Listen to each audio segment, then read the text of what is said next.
Hi అండి, నమస్తే. Welcome to Vishali wonder channel. Today మన రెసిపీ వెజిటేబుల్స్ సాగు రెసిపీ అండి. దోశ, చపాతీ, పూరి అలాగే రైస్లోకి కూడా సూపర్ టేస్టీగా ఉంటుంది. అలాగే హెల్త్కి చాలా మంచిదైన వెజిటేబుల్స్ అన్నీ కూడా ఈ సాగులో మనం వేసుకొని ప్రిపేర్ చేసుకోవచ్చునండి. చాలా టేస్టీగా ఉంటుందండి.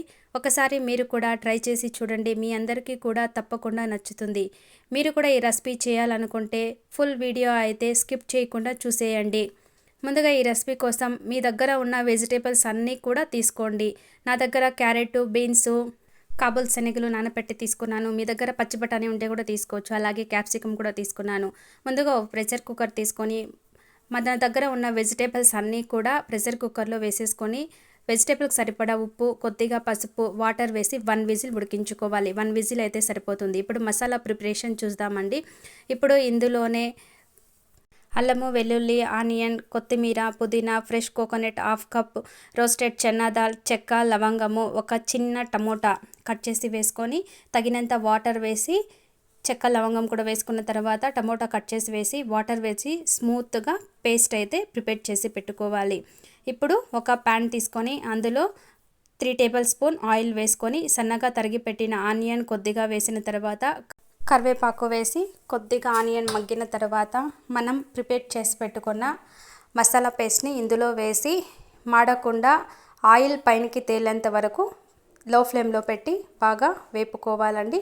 మసాలా బాగా వేగితేనే మనకి ఫ్లేవర్ బాగా ఉంటుంది.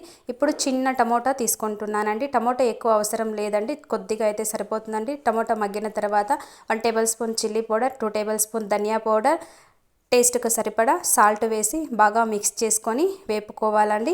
ఇప్పుడు క్యాప్సికమ్ వేసుకుంటున్నానండి. నేను క్యాప్సికమ్ వెజిటేబుల్తో పాటు ఉడికించుకోలేదండి, ఇప్పుడు వేసుకుంటున్నానండి. కొద్దిగా మగ్గిన తర్వాత క్యాప్సికమ్ మనం ఉడికించి పెట్టుకున్న వెజిటేబుల్స్ని వాటర్తో సహా వేసుకోండి. మీరు వెజిటేబుల్ ఉడికించుకునేటప్పుడు వాటర్ సరిపడా వేసుకోండి, ఎందుకంటే వాటర్ వేస్ట్ చేయకుండా యూస్ చేస్తేనే మనకి టేస్ట్ బాగుంటుంది. వెజిటేబుల్స్ అన్నీ వేసిన తర్వాత బాగా మిక్స్ చేసుకొని ఒక 10 మినిట్స్ అయితే మీడియం ఫ్లేమ్లో ఉడికించుకుంటే ఎంతో టేస్టీగా ఉండే వెజిటేబుల్ సాగు అయితే మనకి ప్రిపేర్ అయిపోతుందండి.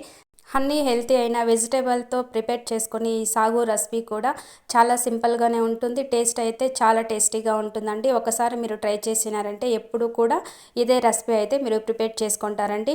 ఓకే ఫ్రెండ్స్, చూసారుగా ఈ వీడియో మీకు నచ్చినట్లయితే లైక్ చేయండి, షేర్ చేయండి, సబ్స్క్రైబ్ చేసుకోండి. అలాగే మీరు కూడా ప్రిపేర్ చేసి వేడి వేడిగా చపాతీ, దోశ, రైస్ దేనిలోకైనా సర్వ్ చేసుకొని టేస్ట్ ఎలా వచ్చిందో చెప్పండి. ఈ వీడియో మీకు నచ్చినట్లయితే లైక్ చేయండి, షేర్ చేయండి, సబ్స్క్రైబ్ చేసుకోండి. మీ ఫ్రెండ్స్ అండ్ రిలేటివ్స్కి తప్పకుండా షేర్ చేయండి. Thank you for watching. Take care.